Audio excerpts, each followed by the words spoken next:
बघा, सीआयडीने आतापर्यंत काय तपास केलाय हे आपल्याला बघावं लागेल.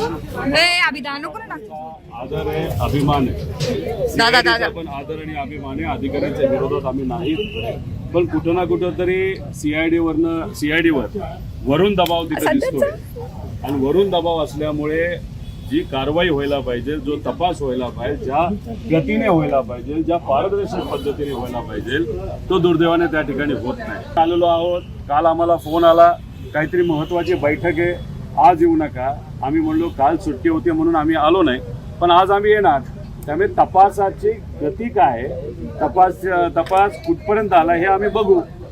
आणि समजा ठीक आहे, आज आम्ही लॉक घेऊन आलो असलो तरी आता आम्ही थांबू, चर्चा करू, काय झालं हे बघू.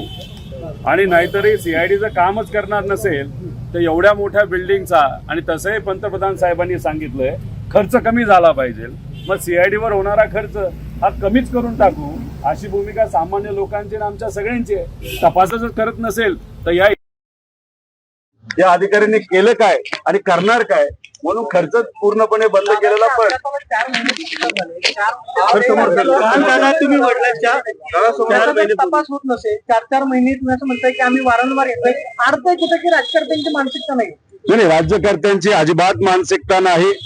अजितदादांना न्याय देण्याची भूमिका या सरकारची नाही. तिथं बघितलं तर देवेंद्र फडणवीस साहेबांनी अधिवेशनामध्ये सांगितलं होतं की मी स्वतः अमित शहा साहेबांना भेटेल, सीबीआय ला हा तपास देण्याबद्दल चर्चा करेल. व मी जे मुद्दे मांडले होते अधिवेशनात आणि बाहेर पण, हे सगळे मुद्दे अमित शहा साहेबांबरोबर आम्ही चर्चेत आणू. काय झालं, अनेक वेळा ते भेटले. काल सुद्धा ते भेटायला गेले होते. आणि भेटायला कसे गेले तर आम्ही कांद्याच्या बाबतीतलं आंदोलन केलं म्हणून त्यांच्यासमोर कुठेही पर्याय राहिला नाही, म्हणून अर्ध कॅबिनेट हे दिल्लीला जाऊन तिथे बसलं होतं. आता मग 5 मिनिटं काढून मित्राबद्दल थोडी चर्चा करून सीबीआय कडे हा तपास द्यावा, एवढं काय अवघड आहे सीबीआयला तपास द्यायचं? तो सुशांत सिंग राजपूतचा केस, एक ऍक्टर, कुठलाही व्यक्ती हा महत्वाचा असतो, 2 दिवसात तपास हा सीबीआय कडे दिला जातो. दादांच्या बाबतीत 4 महिने झाले तरी जर तिथं महत्व दिलं जात नसेल तर नेत्याची ही परिस्थिती, तर गरीबाची काय, अशी परिस्थिती या महाराष्ट्रामध्ये झाली.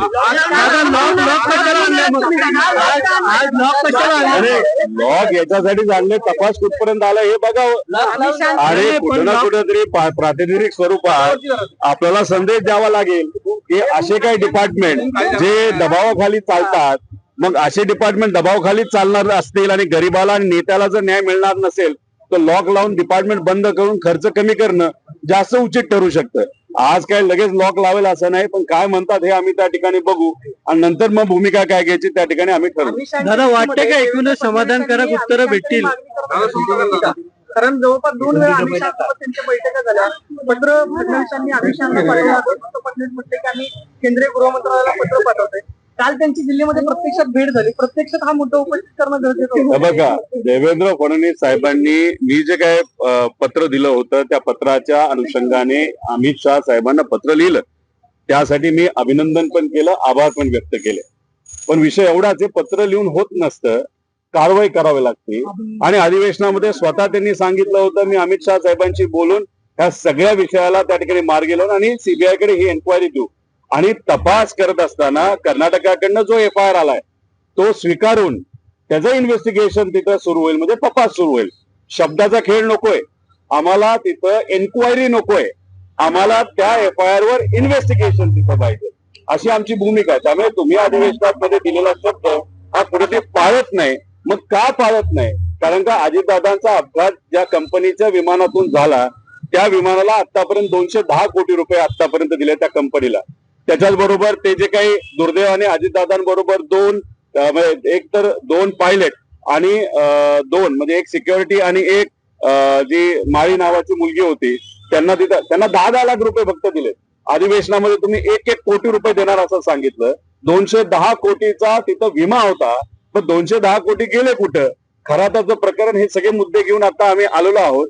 आता शेवटी अधिकारी काय बोलतात, तपास कुठपर्यंत आलाय हे आम्ही बघू. का थातूर मातूर जर काय बोलणार असतील तर मग उगाच या डिपार्टमेंटचा खर्च का होऊन द्यायचा, त्यापेक्षा गरीबाला तो खर्च केलेला जास्त उचित राहू शकतं. जर आताच्या भेटीमध्ये आज प्रश्न सुटला नाही लावणार का? पुढच्या वेळी जेव्हा दर महिन्याला मी इथे येत असतो, दर महिना जेव्हा दादांच्या ऍक्सिडेंटला तिथं होत असतो अधिकचा, तिथं येऊन आम्ही काही ना काही भूमिका मांडत असतो. जर आता काहीच झालं नाही, पुढच्या महिन्यात काहीच होणार नसेल तर नक्कीच तिथे कुलूप लावल्याशिवाय राहणार. नवनवीन घडामोडी पाहण्यासाठी स्टार महाराष्ट्र न्यूजला सबस्क्राईब करा आणि ताज्या बातम्यांचे अपडेट मिळवण्यासाठी बेल आयकॉनला प्रेस करा आणि परिपूर्ण बातमी बरोबर रहा, इतरांपेक्षा एक पाऊल पुढे.